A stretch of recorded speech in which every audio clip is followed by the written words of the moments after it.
প্রধান উপদেষ্টার প্রেস সচিব শফিকুল আলম বলেছেন, আগামী নির্বাচনে আওয়ামী লীগ অংশ নিতে পারবে না। ফেব্রুয়ারির প্রথমার্ধের নির্বাচনের ব্যাপারে সব দল একসঙ্গে আছে।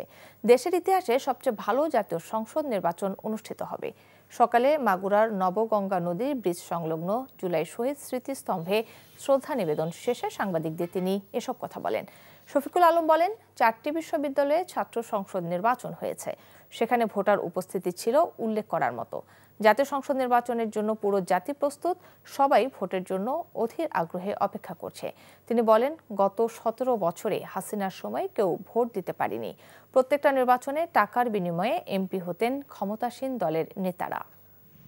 ইলেকশন কমিশন বারবার বলেছে আওয়ামী লীগ ইলেকশন করতে পারবে না। এতে দেশি বিদেশি কোনো ধরনের কোনো চাপ নাই। সবাই বলছেন, অবাক হচ্ছেন যে এত বড় খুন করেছে তারা, এত বড় হত্যাযজ্ঞ করেছে। আমরা দৃঢ় বিশ্বাস এবং আমরা অলরেডি অল সাইন্স আর দেয়ার যে খুবই সুন্দর একটা ইলেকশন হবে এই ফেব্রুয়ারি মাসের প্রথমার্ধে।